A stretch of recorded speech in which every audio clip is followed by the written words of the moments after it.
Hello, BookTube friends. This is Linda Jo Martin, the book lady. I am making this video just to start a vlog. I'm going to vlog this week because I have no computer.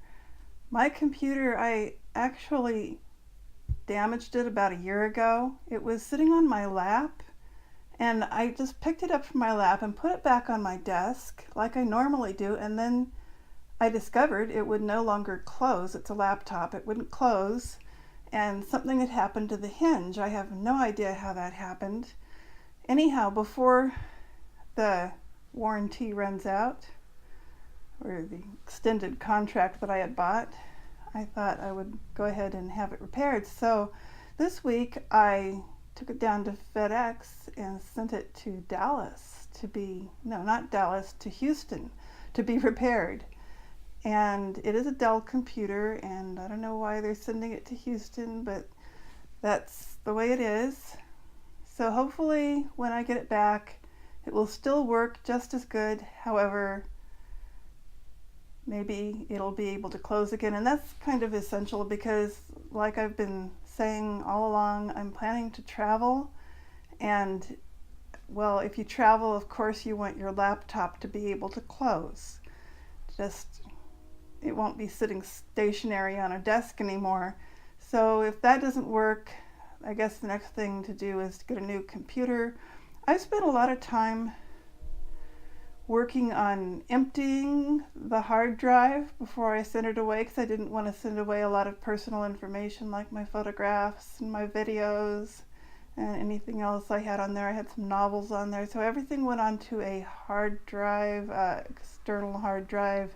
And now I'm just waiting to see if I get the computer back.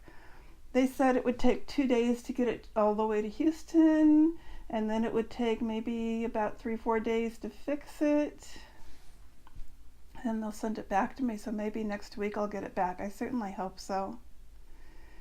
Anyhow, in the meantime, I'm discovering or rediscovering what it is like not to have a computer.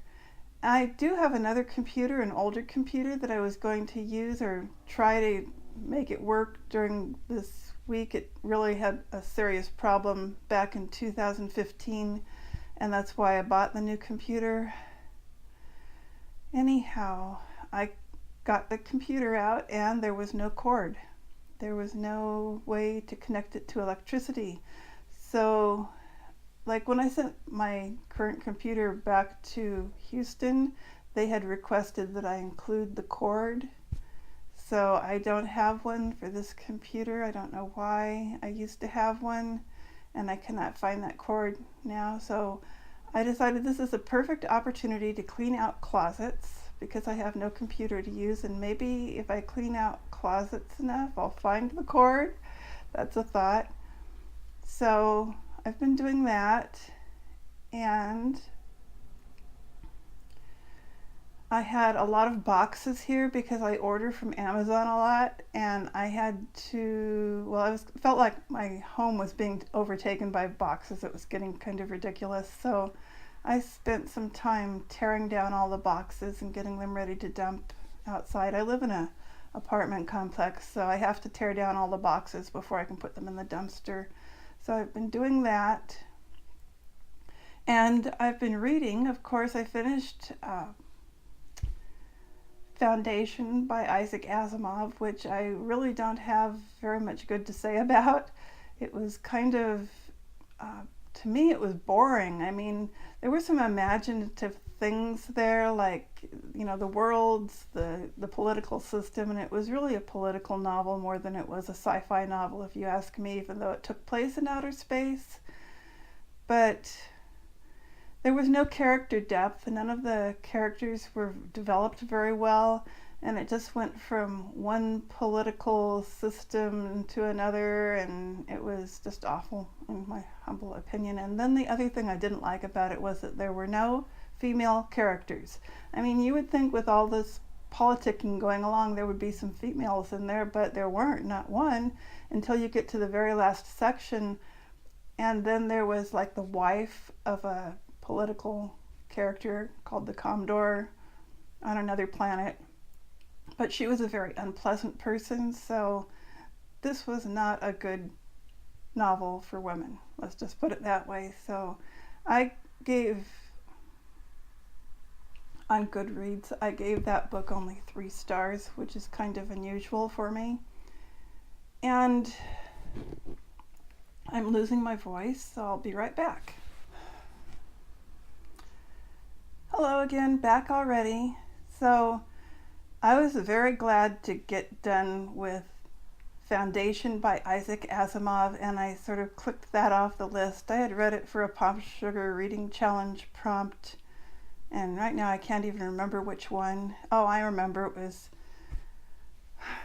a prompt saying that you should read a book that was recommended by somebody, some celebrity kind of person, and I chose to read this book that was recommended by Robin Williams, and lesson learned. Next time, if this prompt ever comes up again, I'm going to read a book recommended by a woman. So anyhow, the next book that I'm reading, and instead of going on to another novel, which I usually have at least one novel going at all times, but I'm so entertained and intrigued by Bob Dylan's book, Chronicles, Volume 1, that I just want to read that. I don't want to read anything else. Now, I realize to a lot of you younger people, Bob Dylan is probably ancient history, and everything that went on in the 60s is also ancient history that was before you were born. However, for me, it was my young adult time of life. It was my teenage years. In fact, I used to play the guitar when I was a teenager. I believe I started when I was about 14 or 15.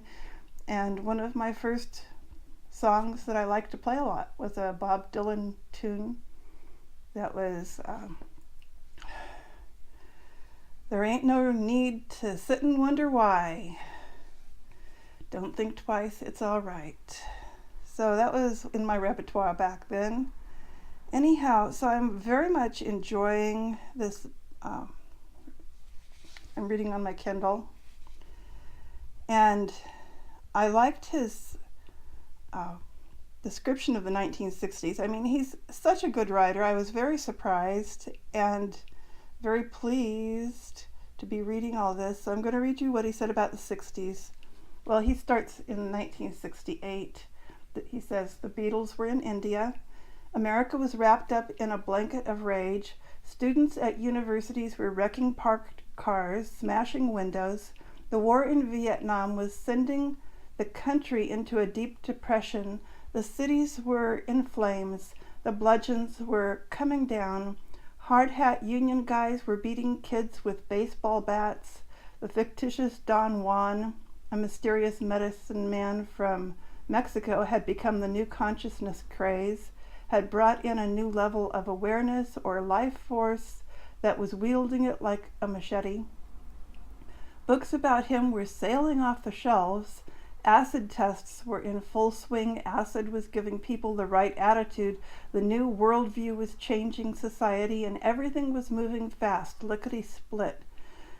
Strobes, black lights, freakouts, the wave of the future, students trying to seize control of national universities, anti-war activists forcing bitter exchanges, Maoists, Marxists, Castroites, leftist kids who read Che Guevara instruction booklets were now out to topple the economy. Kerouac had retired, and the organized press was stirring things up, fanning the flames of hysteria.